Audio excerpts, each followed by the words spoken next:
All right, I'm at about 2 hours and 34 minutes, I think.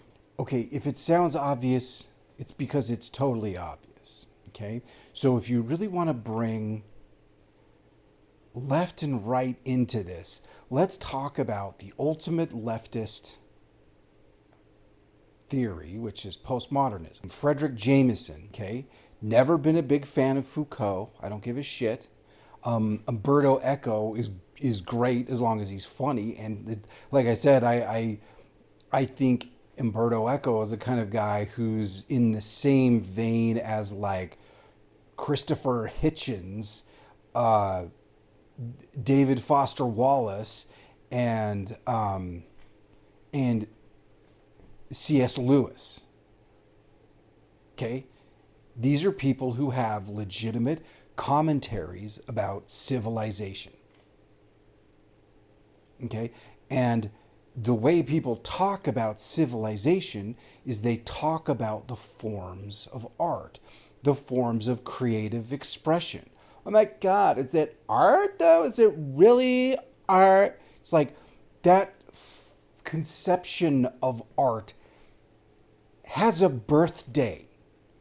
Somewhere, some fucking think tank decided to start thinking of art in that way, as if it's a thing in and of itself. They reify a fucking concept, a concept that used to basically literally apply to the level of development of a particular artisan.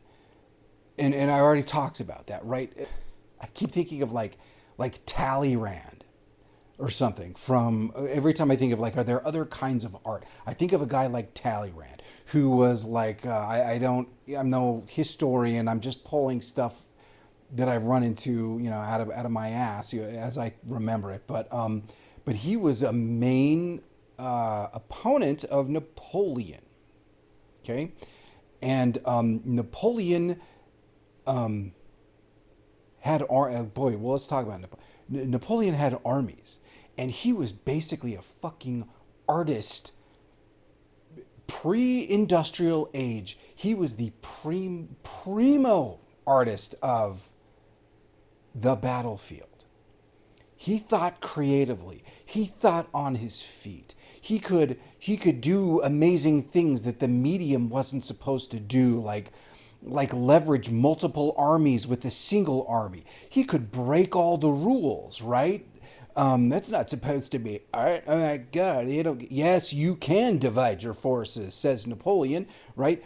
And then you have this other guy who's like a completely different kind of thing. He's like an artist of the court. He's a courtier, and he's the kind of guy that peddles influence.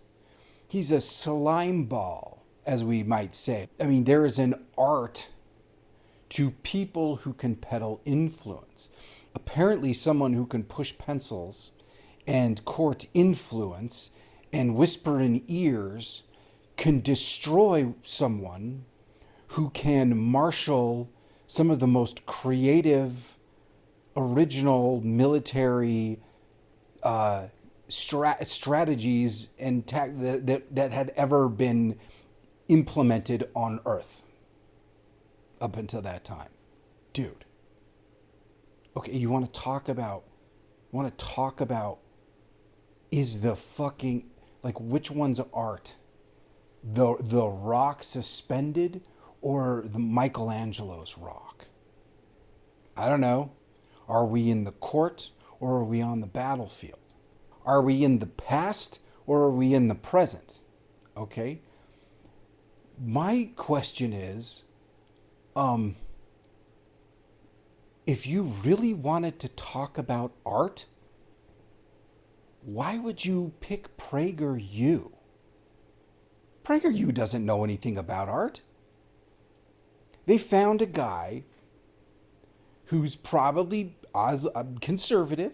He probably comes from a school of thought where they're actually, it's hard to see people using the same word for something that takes years to develop a skill set.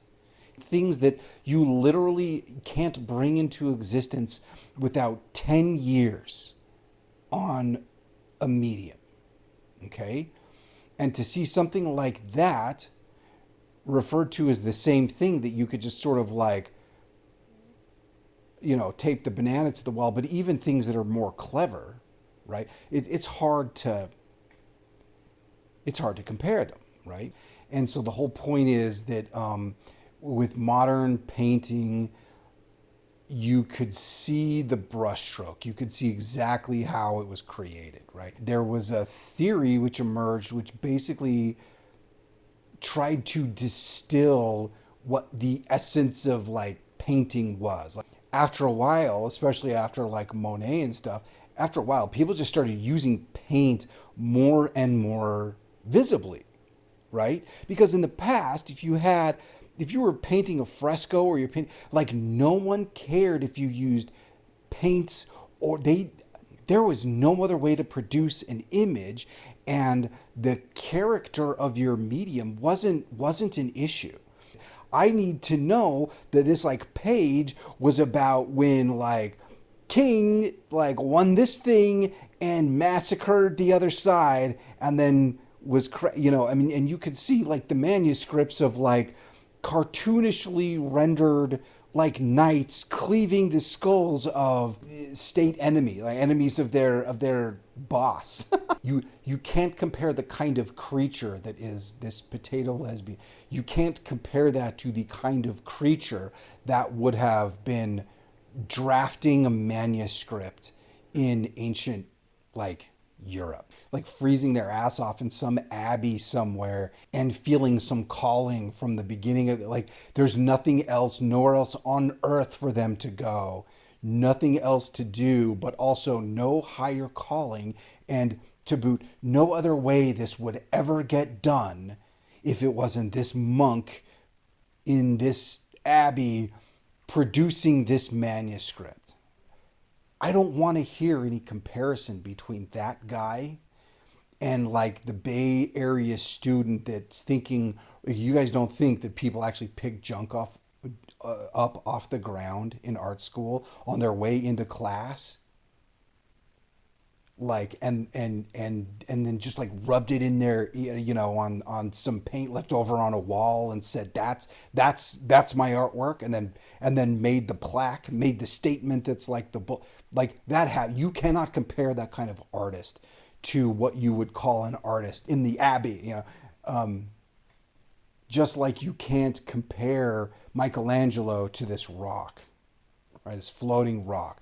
It was one reason why I liked postmodernism, or at least Frederick Jameson, is he actually found ways to set up a framework to compare these things through time, and he would try to derive his theory based on looking how the mediums changed, because Van Gogh painted a pair of shoes, and 100 years later, Andy Warhol painted a pair of shoes. So first of all, these are the same subject. They're the same medium, which is to say two-dimensional and visual. And technically they use paint, where Andy Warhol was, the Diamond Dust shoes were, I think, prints. And of course, Van Gogh's shoes were rendered, right? But the point is you have all these characteristics that are similar, and that's why I think PragerU guy chose that. Even though I don't trust PragerU to be like art critics. They're clearly political people. So just by choosing PragerU, Potato Guy is reinforcing the fact that he thinks of art as political, right? It's already a bullshit move. If he would have chose other critics, even other leftist critics, you could potentially, you would find ways to compare these things through time instead of using this as some like opportunity to shit on fucking Prager fucking you for some reason. Like no one cares, and no one so which leads me to believe, along with this, the Potato Guy's actual like complete lack of artistic insight, that this is entirely a political video. I don't think this is about art. It's literally designed to convince high school level kids that PragerU is bad and can't help them in their art career. Like, for the love of God, don't listen to the conservatives about art. Even though, like, PragerU is not the first in my first 100 names on a list where I'd go to learn anything about art. By the time Andy Warhol's producing something, like, the brushstrokes don't matter.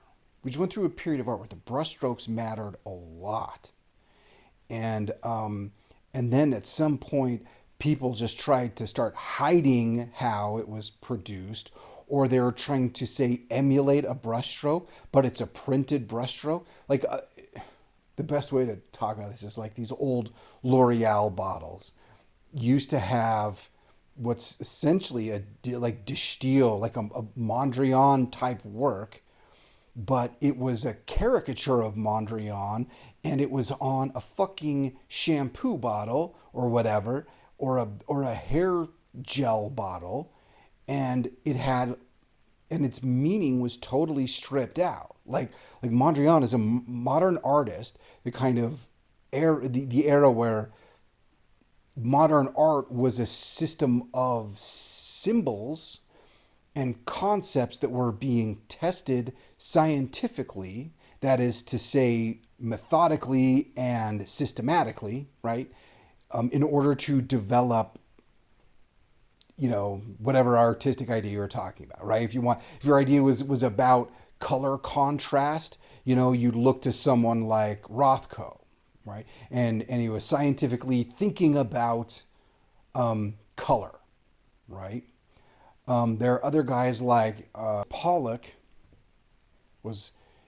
He was popularized by a guy named Greenberg, and Greenberg's big thing was he was an art critic, but he has aesthetic theories. He's probably from like the Harvard track, like, where, you know what I'm saying? Like, there are places that were controlling culture, which are the same places our civilization has always controlled its culture from, and but anyway, it doesn't matter. Like, this guy's ideas and the vogue stuff of the day was talking about paint, and your paint is supposed to, a painting doesn't have to be about a subject matter anymore. It's gone from like Van Gogh or Impressionism, and it abstracts it all the way to like, it's about the quality of paint that is irreducible, right? So what can art do without interference, without noise in the subject matter, like representation, right? What can you do with just paint, and that's why I almost think that, like, this stuff should be talked about in terms of design far more often than it's talked about with art, as art. Because when you talk about design, you're talking about this thing that's like the intentional arrangement of things. And you can design concepts, but intentionality is built into it. Designing is a verb. Like, design is it's an action. Back to the rocks, like, there's no notion of culture at all in the rock, okay? The reason why modern anything is modern anything, it's because culture has been stripped out intentionally, just like anything representational has been stripped out intentionally, right? And now it's just about the paint. And now you can talk about an abstract concept like design, okay? What you start thinking, in the other paintings we'll talk about, you'll start to see how much design is actually in there. As soon as you start talking about design, some of these modern artworks from the very periodized, from a period where they were literally playing with concepts of like contrast and figure ground, and you have shapes on a plane. Do you feel tension or not? These were scientific, methodical explorations of graphic properties. Did anything I just said sound like art? No, but it sounds a hell of a lot like design.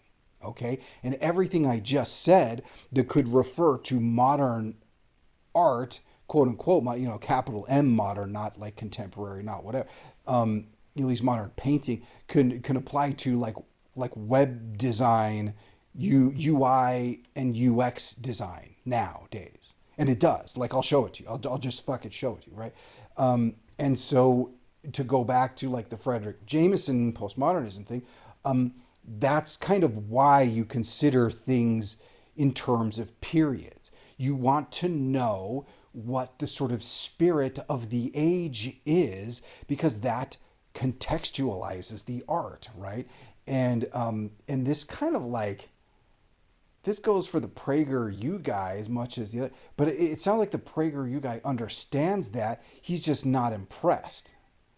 But oddly enough, the art guy, potato guy, doesn't bring this up at all.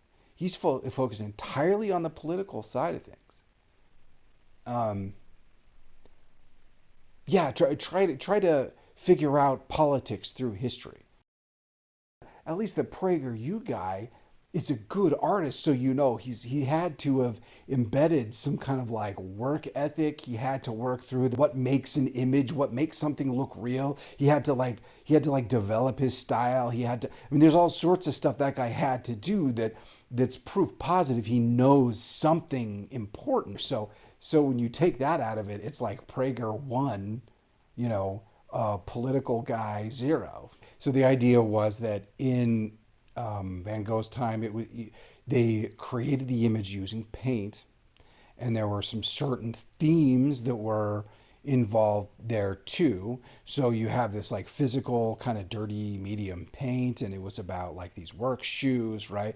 And then later you have this like glossy production styles, like diamond dust shoes, right? Like there's a definite shift between a work boot and a diamond dust shoe, which is almost like a cabaret, like a fake shoe that's sparkly, right?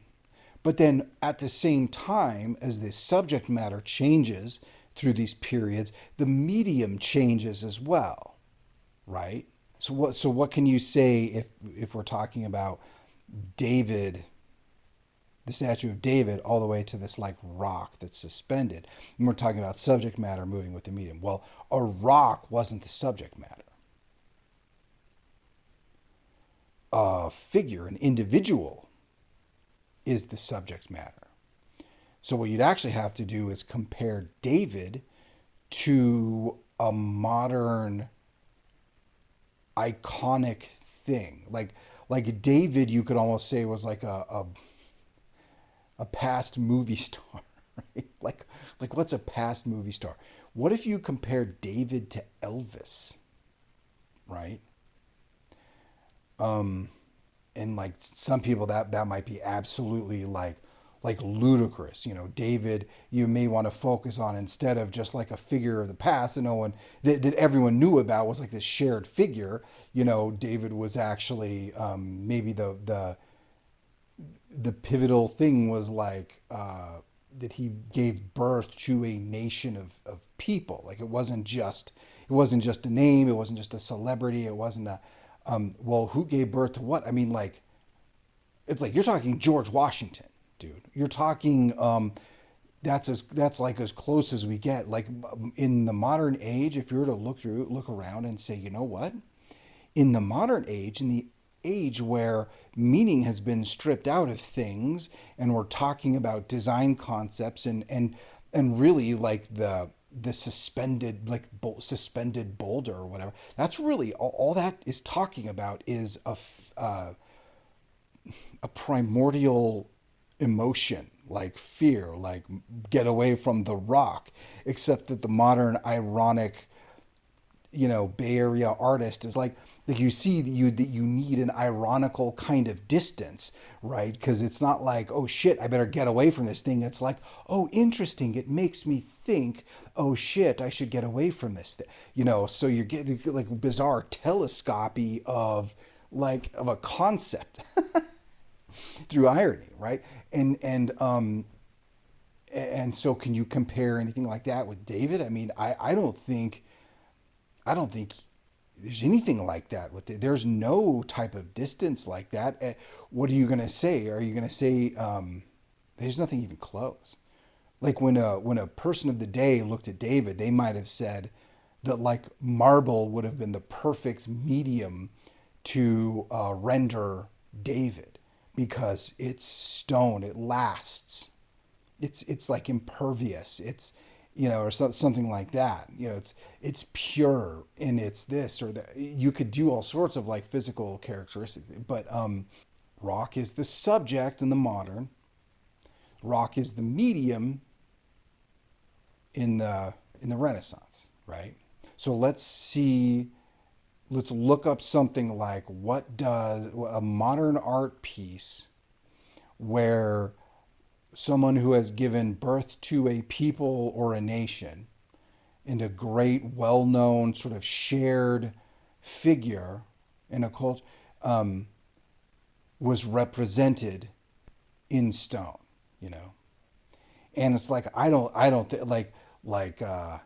some people would say like Abraham Lincoln, like the Lincoln Memorial, even though, I mean, there's a lot of people who don't want to hear that shit either. Because I mean the South was burnt to the ground, and like I don't know enough about like David's military history to know if it's apt. Like it might be perfectly apt for all I know, but like we're starting to get into dicey territory, right? We're starting to get into territory where like if we're talking too much about subject, people are going to start to be start to get a little angry, like. And believe it or not, that's one reason why subject was stripped out of modern art. Now, how do you know that? How do you know that that was absolutely, completely, 100% intentional? Okay? It's called a font titled Helvetica. Look up, there's a great documentary on Helvetica. And if you want to know what modernism is, watch that documentary. Learn about the history of a font, a typeface called Helvetica. And the whole point of this typeface was that it literally removed all connection to anything that was subjective, right? That is to say, anything historical, right? In the past, let's say you're in America in the early 1900s, right? I have a family who's Hungarian. A part of my family's Hungarian, right? They whatever hellhole they escaped from back in the late 1800s.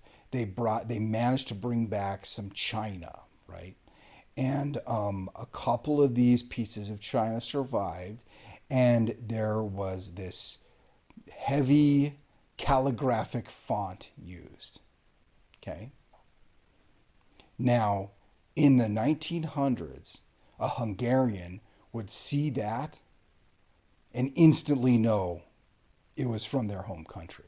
And every other group from their home country would recognize their script, the characteristics of their home script. But the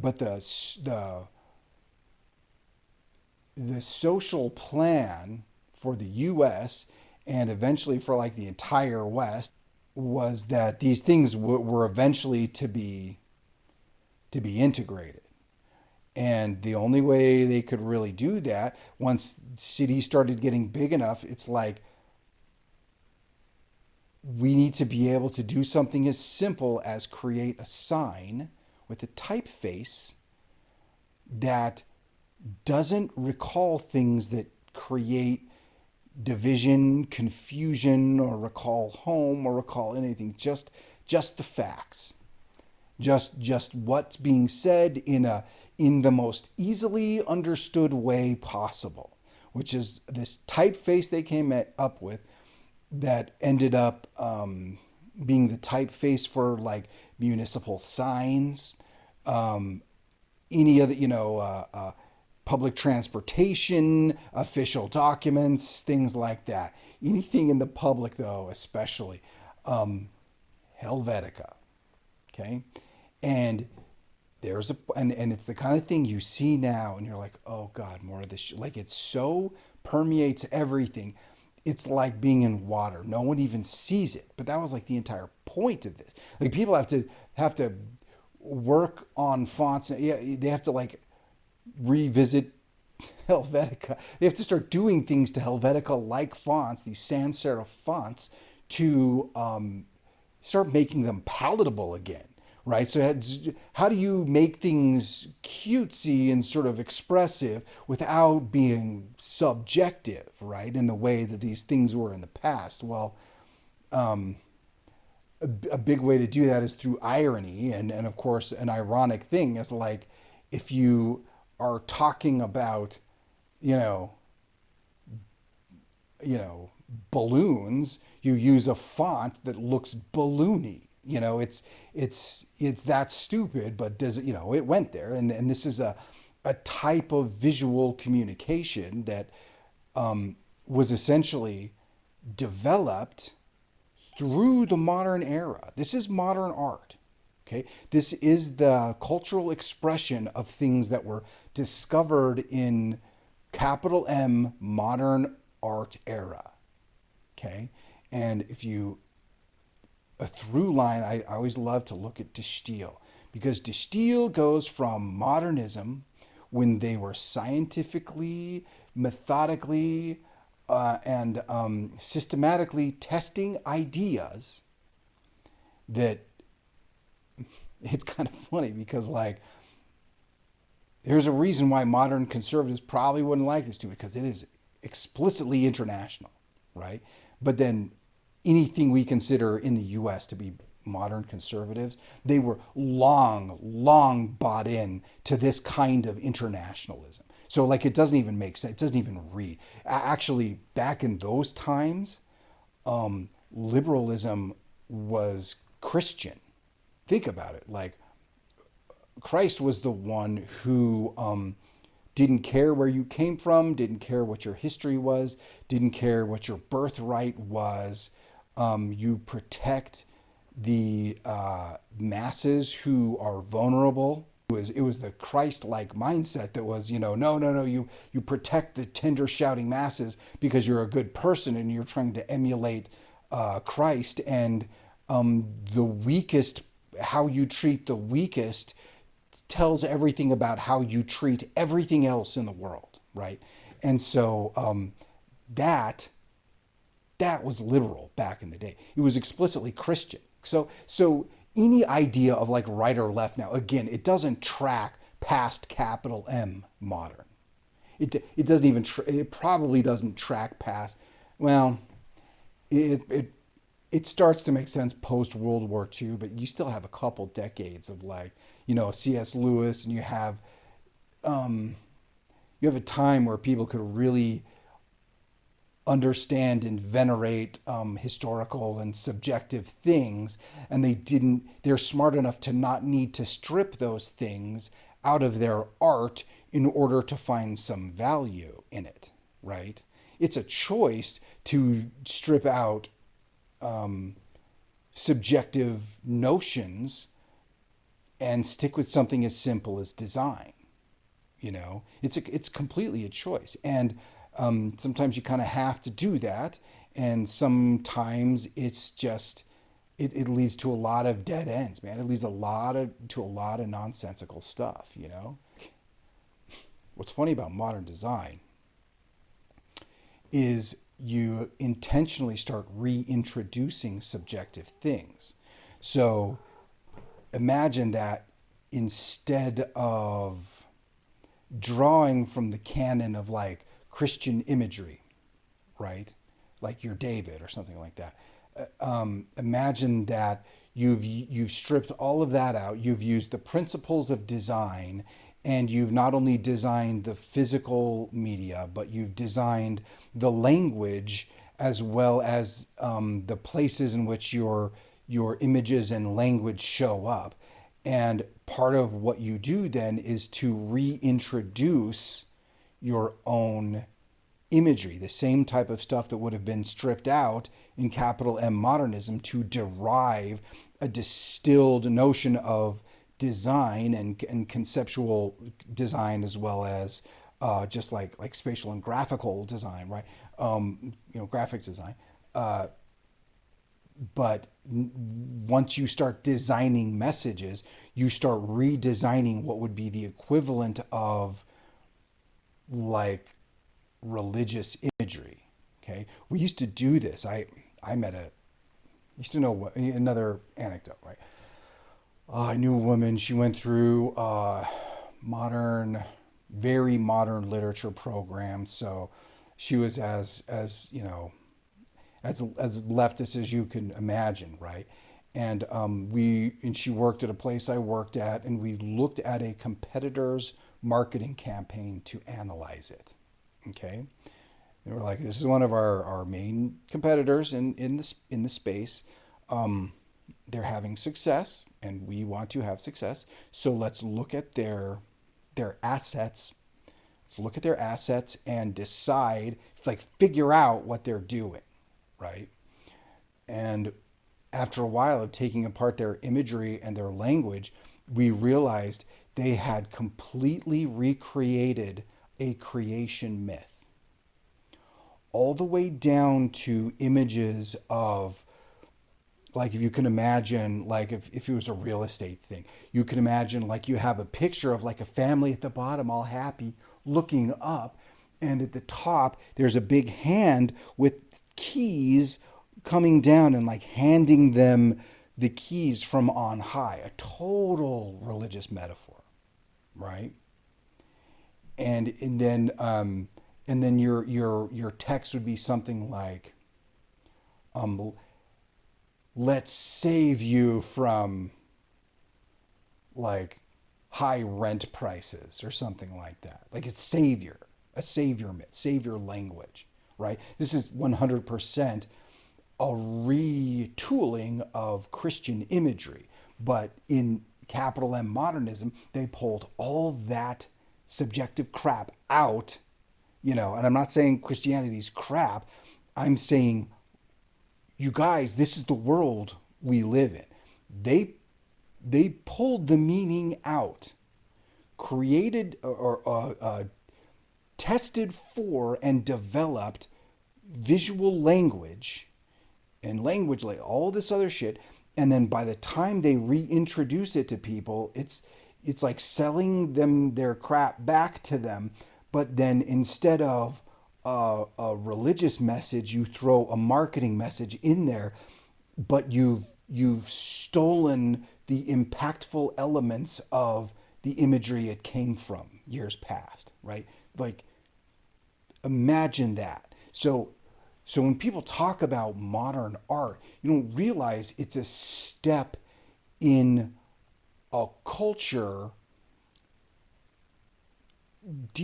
literally deconstructing all the subcultures that made it up, distilling powerful theories that go anywhere from design to language to image to whatever, so they can then recombine it at will in a market application. Okay? Fuck, dude. Fuck. Prager might actually talk about shit like that. But like even Frederick Jameson talks about stuff like that. That's leftist. Why doesn't Potato Guy have any insight about this at all? I don't know.